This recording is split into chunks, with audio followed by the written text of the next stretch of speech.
ప్రకటన 22వ అధ్యాయము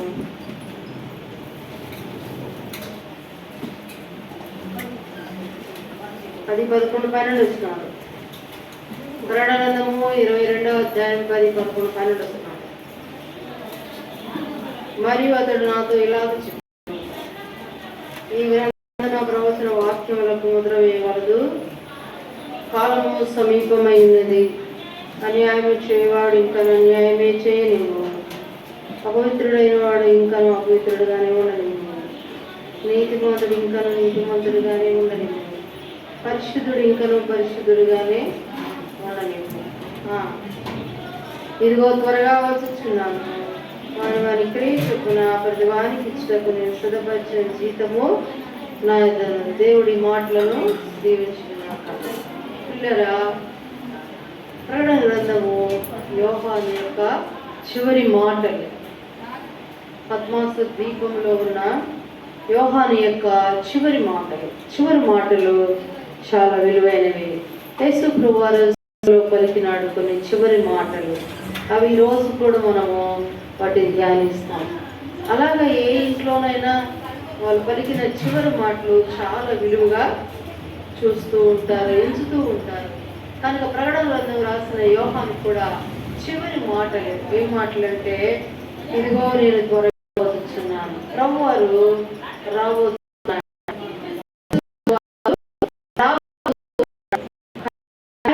దినాలలో మనుషులు ఎలా ఉంటారు అంటే తెలుసా, చేయండి, ఇంకా అపవిత్రుడు ఇంకా అపవిత్రుడుగానే ఉండము, నీతిమంతుడు ఇంకా నీతిమంతుడుగానే ఉండలేము, పరిశుద్ధుడు ఇంకా పరిశుద్ధుడుగానే ఉండలేము. నీతిమంతుడు, పరిశుద్ధుడు, అన్యాయస్తుడు, అపవిత్రుడు, వాళ్ళని చూసి మీరు మోసపోవద్దు, వాళ్ళని చూసి మీ జీవితాలు నష్టం చేసుకోవద్దు, వాళ్ళని చూసి మీ పరిశుద్ధ జీవితాన్ని, మీ తీర్మానాన్ని మీరు మానుకోవద్దు. వాళ్ళు అలానే ఉండని. ఎందుకంటే ఇదిగో నేను త్వరగా వచ్చుచున్నాను. వారి క్రియ చొప్పున వాళ్ళు చేసే వాళ్ళ క్రియలు ఎంత విలువైనవో. పిల్లరా, భూమి మీద మనం ఏం క్రియలు చేస్తామో ఆ క్రియలను బట్టే దేవుడు మనకేమి ఇస్తాడంట, జీతం. నెలంతా కష్టపడితే నెల చివరిలో మనకేమిస్తారు, జీతం ఇస్తాడు. ఉదయం నుండి సాయంకాలం వరకు కష్టపడితే సాయంకాలానికి ఏమిస్తాడు, కూలి, జీతం ఇస్తాడు కదా. ప్రతి మనుష్యుడికి లోకంలో తప్పకుండా జీతం ఉంటుంది, తప్పకుండా కూలి ఉంటుంది. కూలి లేకుండా పనిచేసే మనుష్యుడు లేరు.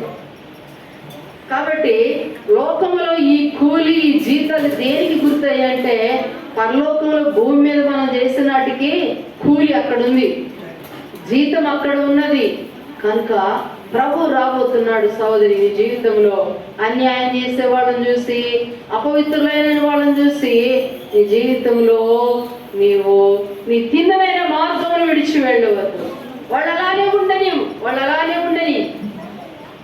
ప్రభువారు రాబోతున్నాడు కనుక దేవుడు మన క్రియలకు జీతం ఇస్తాడు. అంతేకాదు 7వ వచనంలో కూడా రాయబడింది, ఇదిగో నేను త్వరగా వచ్చుచున్నాను, ఈ గ్రంథంలోని ప్రవచన వాక్యములను గైకొనువాడు ధన్యుడు. ఆయన రాబోతూ ఉన్నాడు కనుక ఈ గ్రంథంలోని ప్రవచన వాక్యములన్నీ గైకొనువాడు. వింటున్నారా? బయట కూర్చున్నాడు కూడా గైకొనివాడు, చదువువాడే కాదు, గైకొనివాడు, దాన్ని అనుసరించి చేయవాడు ఎవరంట, ధన్యుడు. వాక్యములు గై అనుభవం. అంతేకాదు గ్రంథము 2వ అధ్యాయము 25వ వచనం,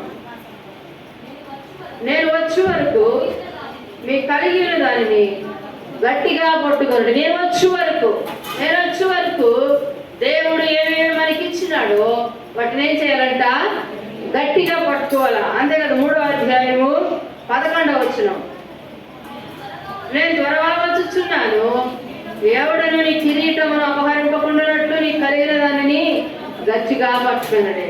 నేను త్వరగా రాబోతున్నా. నీకు కలిగిన దాన్ని ఏం చేయాలంట? గట్టిగా పట్టుకోవాలా. అంతేకాదు 20వ వచనం.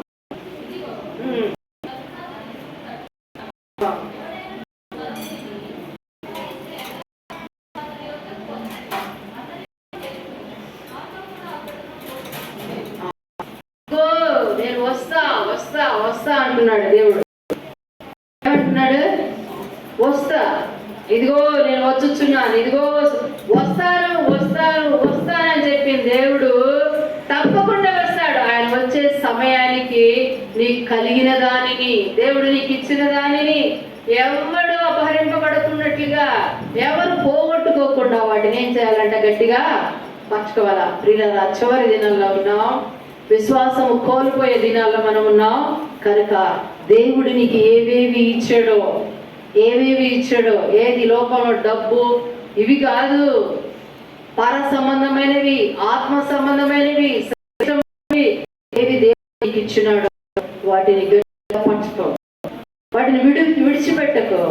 ఎవడు దానిని దొంగిలించే విధంగా చేసుకోకో, వాటిని జాగ్రత్తగా కాపాడుకో. పిల్లరా, ప్రభు రాబోతున్నాడు. ప్రభు వారు వచ్చినప్పుడు నువ్వున్నవన్నీ కోల్పోయి ఉంటే, దేవుడు నీకు ఇచ్చినవన్నీ పోగొట్టుకొని ఉంటే ప్రభు వారు నువ్వు కలుసుకోలేవు. ప్రభు వారు నువ్వు కలుసుకోలేవు. ఇన్నాళ్ళు ప్రభు వారు వెంబడించినావు, మందిరానికి వచ్చినావు, దేవుడు అన్నావు, దశభాగాలు అన్నావు, అన్నీ వ్యర్థమైపోతాయి. నువ్వు ప్రభు వారిని కలుసుకోలేకపోతే ఇదంతా సున్నా అవుతాయి. అందుకనే పిల్లరా, ప్రభు దినాల వరకు మన జీవితాన్ని లోకంలో దేవుడు మనకిచ్చిన శ్రేష్టమైనవి కాపాడుతున్నాం. కొంతమంది పోగొట్టుకున్నారు, చాలా మంది పోగొట్టుకొని లోకాన్ని వెంబడిస్తున్నారు, పోగొట్టుకొని లోకమే బాగుందనుకొని లోకాన్ని వైపు చూస్తూ ఉన్నారు. పిల్లరా, మన జీవితంలో మనం అలాగూ చేయవు, మనం అలాగూ పోగొట్టుకోవద్దు. ప్రభు వచ్చినప్పుడు మన నిరీక్షణ అదే, ఆయన వస్తాడు. ఆయన వచ్చినప్పుడు ఆయన మనం కలుసుకోవాలి. అందుకు సిద్ధపడి ఉన్నవారు ఆయనతో కూడా సిద్ధపడి ఉన్నవారు ఆయనతో సిద్ధపడి